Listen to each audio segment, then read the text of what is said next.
अक्सर बहुत सारे लोग ऐसे होते हैं जो भूत, पिशाच, आत्मा इन सब में विश्वास नहीं करते हैं और ऐसे में वो अनचाही इच्छा से ही उन सब से टकरा जाते हैं, जैसे भूत, आत्मा या फिर कोई ऐसा शक्ति जो इस दुनिया के हम इंसानों के सोच से परे है। बहुत से लोग जो इन पे विश्वास नहीं करते हैं वही अक्सर इन सब लोगों से टकराते हैं, जाने या अनजाने, क्योंकि वो कभी ये मानना ही नहीं चाहते हैं कि वो एग्जिस्ट करते हैं। और उन सब जगहों में जहाँ पे जाना मना होता है, हम लोगों को उन सब जगहों पे जाने की जिद करते हैं। आज की कहानी है रेशमा की। रेशमा ने मुझे ये कहानी इंस्टाग्राम पे भेजा था। उसने ये कहानी अब एक सच्ची घटना बताई और कुछ ऐसी जिससे उसकी जो वो कज़न थी ना, उसकी ज़िंदगी ही बदल गई। उसका नाम रूपा था और रूपा रेशमा की मामा की बेटी थी। तो अक्सर रूपा और रेशमा गर्मी की छुट्टी में मिला करते थे और रेशमा जहाँ पे भूत, पिशाच इन सब चीज़ों को बहुत मानती थी, डरती थी, वहीं पे रूपा इन सब चीज़ों को बिल्कुल नहीं मानती थी। उसका ये कहना था कि हम इंसान ही ये सब चीज़ों पर बस अफवाह फैलाते हैं। असल में ये सब चीज़ें जो है ना वो एग्जिस्ट ही नहीं करती है, हम पे बस डराया जाता है। वो हमेशा रेशमा को यही समझाती थी और उसकी यही सोच रूपा को एक ऐसे खंडर पे ले गई जहाँ से वो जो आत्मा थी उसके शरीर पे प्रवेश कर गई और उससे अपनी शारीरिक शोषण भी करने लगी उसकी। तो इस कहानी की शुरुआत होती है आज से 15 साल पहले, 2011 में। 2011 का जनवरी का महीना और जब दिसंबर से ही रेशमा का छुट्टी था तो वो अपने मामा के घर गई थी क्योंकि छुट्टी थी और स्कूल बंद था। तो ऐसे में वो लोग अक्सर रात को भूत वगैरह की कहानियाँ सब कज़न्स मिलके सुना करते थे। उस टाइम पे इतनी सोशल मीडिया नहीं होती थी, तो लोग जब कज़न से मिलते थे तो घंटों बैठकर बात करते थे। ऐसे ही रेशमा के साथ भी था।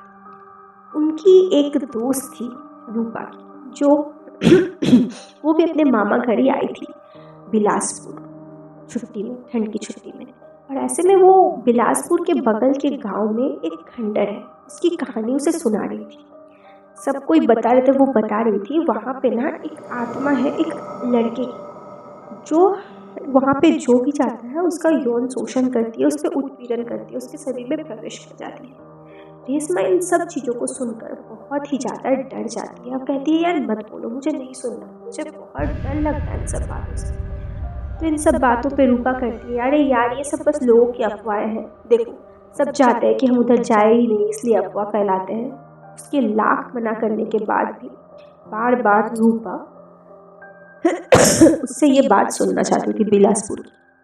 तो उसकी जो दोस्त थी पूजा, वो उन्हें बनाना शुरू कर दी। वो कहती है कि उसकी जो मौसी की बेटी है वो उसे बताती है, वो उनसे काफ़ी बड़ी है, कि वहाँ पे वो लोग एक बार बचपन में चले गए और वहाँ पे उनकी एक लड़की थी जो ऐसे ही भूत पिशाच से नहीं डरती थी और वहाँ पे चली जाती है। और वहाँ पे जाने के बाद ही उसका शरीर में अजीब सी कुछ होती है, उसका बोल चाल, लैंग्वेज सब बदल जाता है। और जब वो घर आती है तो घर पे आने के बाद जैसे ही रात होती है वो काफ़ी ज़ोर ज़ोर से चिल्ला रही होती है, जैसे कोई उसके साथ ज़बरदस्ती ये सब कर रहा है। इन सब बातों पर 2-3 दिनों तक ऐसा ही होता है और घर पे सब काफ़ी डर जाते हैं। और फिर सब कोई उसे बताता है कि वो वहाँ गई थी, तो फिर वो लोग एक बाबा जी के पास जाते हैं, झाड़ फूँक करते हैं और ये सब कुछ ठीक हो जाता है। ये सारी बातें पूजा की सुनकर रेशमा काफ़ी डर जाती है, लेकिन रूपा कहती है मुझे वहाँ जाना है, मैं वहाँ जाकर ही रहूँगी। मुझे इन सब चीज़ों से बहुत गुस्सा आता है कि लोग झूठ झूठ गलत अफवाह फैलाते हैं किसी लड़की के ऊपर भी, और मुझे तो जाना ही। तो रेशमा की कज़न रूपा काफ़ी जिद पे अड़ जाती है कि उसे बिलासपुर जाना है और वो पूजा को कहती है कि मुझे ले चलो और मैं ये गारंटी प्रूफ कर दूंगी कि ये अफवाह है। अब उसकी बात पर पूजा कहती है कि ठीक है चलो चलते हैं। पूजा को भी ना जब उसके घर पे ये सारी बात हुई थी तो उसके मन में भी क्यूरियोसिटी जाग गई थी, क्या ये सब कुछ क्या सच में होता है, उसे ये जानना था। क्या सच में उसकी मौसी की बेटी के साथ ये सब हुआ था या फिर वो लोग बस उसे डरा रहे थे। उसके मन में यही सवाल आ रहा था और इसीलिए ही उसे जाना था। रेशमा उन लोगों को काफ़ी मना करती है लेकिन वो लोग जिद करती है। रेशमा कह देती है कि मैं तो नहीं जाऊँगी। तो रूपा कहती है कि ठीक है तुम मत जाओ, लेकिन मेरे लिए घर पर बोल देना कि मैं पूजा के साथ उसके मौसी के घर जा रही हूँ, शाम तक हम लोग वापस आ जाएंगे। और वो लोग शनिवार को ये सारी बातें करते हैं और सुबह रविवार को इतवार जो था वहाँ उस दिन चले जाते हैं। अब रेशमा घर पर बताती है कि उसका तबीयत खराब था इसलिए वो नहीं गई और रूपा चली गई। घर वाले उतना नॉर्मल ही लेते हैं क्योंकि गांव का बात था, बिलासपुर उनके बगल वाला ही गांव था, तो सब गांव में लोग एक दूसरे से काफ़ी मिले जुले होते थे, तो बच्चों को जाने दे रहा था। उस वक्त रेशमा और रूपा दोनों ही 18 साल से ज़्यादा हो चुके थे। रूपा का उम्र 19 साल और रेशमा का उम्र 18 साल था। अब रेशमा की बातों को मैं रेशमा के नाम से बताती हूँ। अब हुआ कुछ यूँ कि रेशमा तो घर पे रुक जाती है, लेकिन रूपा और पूजा वहाँ जाती है। वहाँ जाने के लिए वो लोग एक ऑटो पे बैठते हैं, दूसरे गांव चले जाते हैं। दूसरे गांव में जाने के बाद वो लोग उसी खंडर के पास जाते हैं, इंतज़ार करने के बाद कि जब दोपहर हो जाए, भरी दोपहर में, क्योंकि ऐसे दिन में अगर जाएंगे ना कोई उन्हें रोक ही लेगा कि तुम नहीं जाओ, वहाँ पे नहीं जाना चाहिए। तो वो लोग देखते हैं, मतलब पहले वो लोग देर से निकलते हैं, फिर बिलासपुर शहर में गांव में थोड़ा इधर उधर घूमते हैं, और फिर जब दोपहर होने लगता है देखते हैं कि आसपास कोई नहीं है दोपहर में, क्योंकि गांव में ना सब दोपहर में भी सो जाते हैं घर पे। तो वो लोग दोपहर में उस खंडर पे जाते हैं।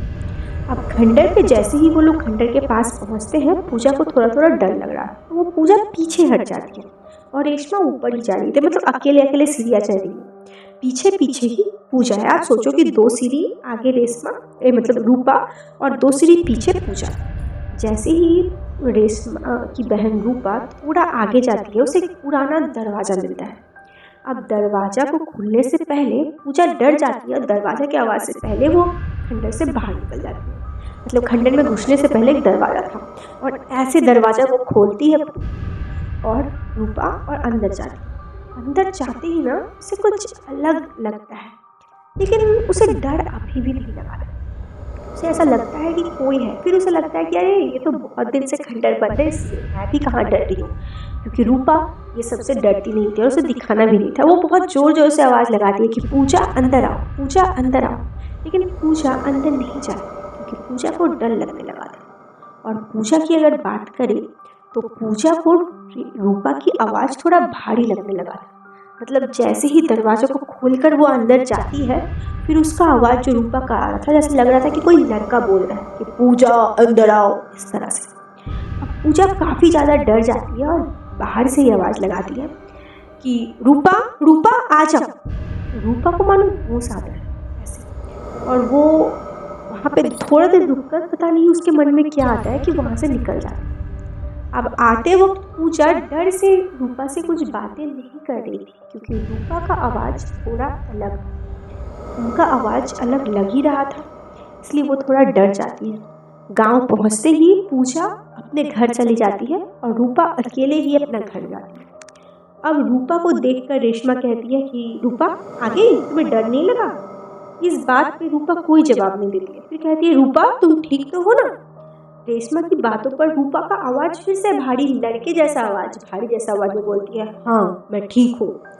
उसकी बातों को सुनकर रेशमा डर जाती है, क्योंकि उसके दिमाग में फिर से वही बात आता है कि उसके शरीर में कोई आत्मा, लड़के की आत्मा प्रवेश कर गई है। रूपा की बातों से रेशमा को बहुत डर लगता है। वो घर पे बताना तो चाह रही थी, लेकिन उसे भी डर था वो अगर बताएगी तो सब कोई डांटेंगे उसे कि तुमने ये बात पहले क्यों नहीं बताया। तो वो सोचती है कि मैं थोड़ा ज़्यादा इंतज़ार कर लेती हूँ। रात होता है और वही होता है। रूपा उस दिन अलग सोई थी, रेशमा के साथ नहीं सोई थी। ऐसे तो सारे कज़न साथ सोते थे, लेकिन उस दिन नहीं सोई थी। और रात में उसके कमरे से जोर जोर से रूपा के चिल्लाने की आवाज़ थी। मतलब रूपा कमरे में अलग सो रही थी, अलग से अकेले थी, और जैसे कोई चिल्ला रहा हो कि बच्चे बचाओ बचाओ, रूपा का आवाज़। सब दौड़ कर जाते हैं तो देखते हैं कि रूपा उसमें नींद में ऐसे चिल्ला रही है। सब सोचते हैं कि वो सपना देख रही है। कहते हैं रूपा रूपा क्या हुआ तुम्हें? रूपा को होश आता है, वो उसे लगता है कि सबको लगता है कि सपना देख रही है। रूपा की माँ उसके सर पे हाथ देते और कहते तुम सपना देख रही थी, सोचो। लेकिन इस बीते बात को 10 ही मिनट बीते थे कि रूपा फिर से जोर जोर से आवाज़ करने लगी। इस बार रूपा की आवाज़ काफ़ी जोर थी, जैसे वो बोल रही हो, घुरा रही हो कि मुझे छोड़ दो, मुझे छोड़ दो, मुझे जाने दो, लेकिन कोई सुन नहीं रहा। और अब क्या होता है कि रूपा का कमरा दरवाज़ा खुल भी नहीं रहा। 10 मिनट पहले जो दरवाज़ा बाहर से खुला हुआ था, अब दोबारा दरवाज़ा अंदर से बंद था और खुल ही नहीं रहा। तो रूपा का बस चिल्लाने का आवाज़ था। काफ़ी दरवाज़ा पीटने के बाद भी जब नहीं खुलता तो 10 मिनट बाद सब कोई दरवाज़ा तोड़ देते हैं। तो रूपा वही सपने में चिल्लाई। लेकिन इस बार रेशमा को काफ़ी डर लगता है और रेशमा घर पे सबको बता देती है। उस वक्त रात के 3 बज चुके थे कि रूपा वही बिलासपुर गई थी। अब सब कोई काफ़ी चिंतित हो जाता है। दूसरे ही सुबह सोमवार को रूपा आज बहुत लेट उठी थी, 10 बजे। 10 बजे उसके घर वाले उसे उठाने आते हैं और वो आके देखती है कि उसके घर पे कोई तांत्रिक आए और कुछ पूजा कर रहे थे। ये सब देखकर रूपा को बहुत गुस्सा आ रहा है, जैसे कि उसके अंदर से ये कह रहा है कि मैं यहाँ तो जाने नहीं दूंगा, मैं नहीं जाऊँगा। रूपा घर से बाहर निकलने लगती है, लेकिन तांत्रिक ये देखकर कुछ पानी की छींटे दरवाजा पे छींट देता है तो रूपा बहुत डर जाती है और उसके अंदर से आवाज़ आती है, मैं रूपा को नहीं छोड़ूंगा, ये अब मेरी है, मैं इसे नहीं छोड़ूंगा। घर पर सभी काफ़ी डर जाते थे, लेकिन किसी तरह से रूपा को जबरदस्ती हाथ पैर पकड़ कर बैठाते हैं। रूपा बहुत सख्ती लगाती है, जैसे कोई लड़का ही 40 साल का लड़का हो, कितना सख्ती होगा वैसे। और बहुत देर तांत्रिक पूजा वूजा करने के बाद उसके शरीर पे पानी छींटता है तो वो नॉर्मल होती है और बेहोश हो जाती है। वो तांत्रिक जाने से पहले रेशमा को कह के जाता है, ये कुछ था, ये तुम भी बांध लेना और रूपा को भी बांध लेना। रूपा को होश आने से पहले उसके हाथ पे वो कलवा बांध दिया जाता। रूपा को इन सब बातों में अभी भी कुछ भी नहीं पता था, लेकिन उसे ऐसा जरूर था कि उसके साथ कुछ तो हो रहा है, जैसे किसी के साथ जबरदस्ती। उस दिन के बाद से रूपा समझ जाती है कि कभी कभी मेरा ये जिद कि नहीं, ये आत्मा वगैरह कुछ नहीं होता और ये सब बस कही कही बातें हैं, किसी को कितना बड़ा डेंजर में डाल सकता है। उसके बाद से रूपा अब कभी ऐसा हरकत नहीं करती है और ना ही किसी को ये कहती है कि ये सब कुछ नहीं था। ये सच्ची कहानी थी दोस्तों। अगर आपकी भी कोई भी सच्ची घटना हो, आप मुझे बताना चाहो तो आप शेयर कर सकते हो। मिलते हैं एक नई कहानी।